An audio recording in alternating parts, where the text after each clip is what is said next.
அனைவருக்கும் என் இனிய காலை நமஸ்காரம், வணக்கம். இன்று தஞ்சாவூர் மாவட்டத்தில் அமைந்திருக்கும் கதிராமங்கலம் வனதுர்க்கை அம்மனை பற்றி தான் பார்க்க போகிறோம். இந்த கோவிலோட ஸ்தல வரலாறை பார்க்கலாம். அசுரர்கள் ஈரேழு லோகத்தையும் துன்பப்படுத்தியதும், அதனால் மும்மூர்த்திகளும் தேவர்களும் ஆதிபராசக்தியிடம் வேண்டி துர்க்கை அவதாரம் எடுக்க செய்த கதையும் நாம் அறிந்ததே.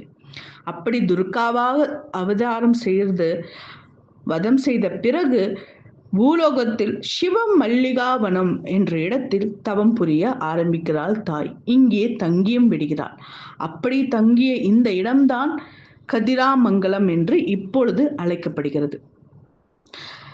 சிவமல்லிகாவனத்தில் தங்கி தவம் செய்த காரணத்தால் இந்த துர்க்கைக்கு வனதுர்க்கை என்ற பெயர் ஏற்பட்டது. கதிராமங்கலம் என்ற பெயர் ஏற்படுவதற்கான கதை என்னவென்று பார்க்கலாம். இந்த சிவமல்லிகாவனத்தை ஒட்டி தேரெழுந்தூர் அப்படின்னு ஒரு ஊர் இருக்கு. அந்த ஊரில் பிறந்த கம்பர் இந்த வனதுர்க்கை அம்மன் மீது மிகுந்த பக்தி கொண்டவர். ஒரு நாள் அடைமழை பெய்து அவர் வீட்டோட கூரை சிதைந்து விட்டது. அப்பொழுது அம்மனை நோக்கி மனமுருகி, அம்மா, அடைமழை இடைவிடாத பெய்கிறது, உன் அருள்மலை என்றும் என்னை காக்கும் என்று மலையை பொருட்படுத்தாமல் ஆழ்ந்த உறக்கத்தில் ஈடுபட்டார் கம்பர்.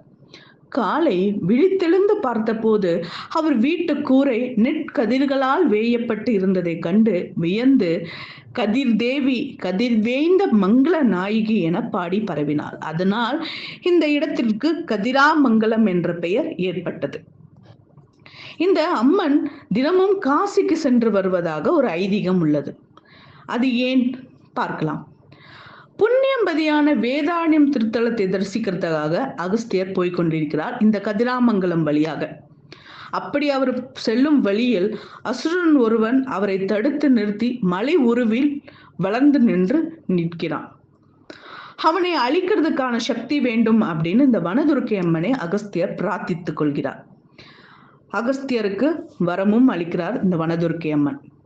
அந்த சக்தியை கொண்டு அசுரரை அகஸ்தியர் அழித்த பின்பு தினமுமே இந்த வனதுர்க்கை அம்மனை அவர் வழிபட ஆரம்பிக்கிறார்.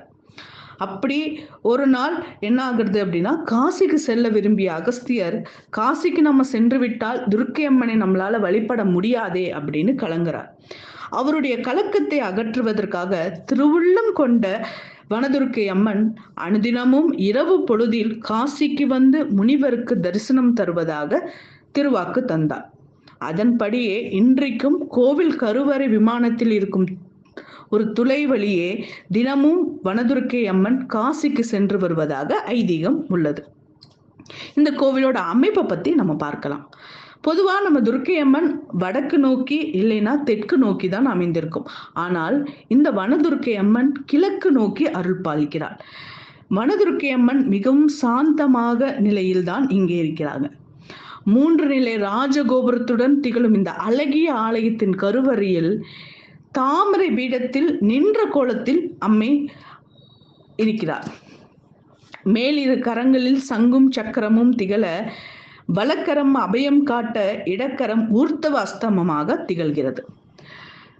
நாம் இந்த கோவிலோட சிறப்பு விஷயங்களா என்ன அப்படிங்கிறத பார்க்கலாம். இந்த வனதுர்க்கை அம்மன் மிருகஸ்ரீஷ நட்சத்திரக்காரங்களுக்கு அதிதேவதையாகவும் சொல்லப்படுறாங்க. இந்த ஊரை சுற்றி இருக்க பகுதியில் இருக்க மக்கள் தங்களோட குலதெய்வம் எது என்று தெரியல அப்படின்னா இந்த வனதுர்க்கை அம்மனை தங்களோட குலதெய்வமாக கருதி வழிபட்டு கொண்டு இருக்கிறார்கள். ராகு பகவானின் இஷ்ட தெய்வம் துர்க்கை அப்படிங்கிறது நமக்கு தெரியும். அப்படி இந்த வனதுர்க்கை அம்மனுக்கு ராகு காலத்துல பூஜை செய்தால் மிகவும் விசேஷமாகும். அதுவும் செவ்வாய், வெள்ளி, ஞாயிறு தினங்களில் ராகு காலத்தில் செய்தால் நம்மளுக்கு மாங்கல்ய தோஷம் இல்ல குழந்தை பாக்கியம் கிட்டுறது எல்லாமே சிறப்பாக நமக்கு அமையும். குங்குமத்தால் அம்மனுக்கு அர்ச்சனை செய்கிறாங்க. அதனால எல்லா வகையான தோஷமும் நீங்கி விடும் அப்படிங்கிற ஒரு நம்பிக்கையும் இருக்கு. மகிமைகள் பல கொண்ட கதிராமங்கலம் திருத்தலத்துக்கு ஒரு முறையேனும் சென்று வனதுர்க்கை அம்மனை கண்குளிர தரிசித்து அகமகிழ வழிபட்டு வரம் பெற்று வருவோம் நாமும்.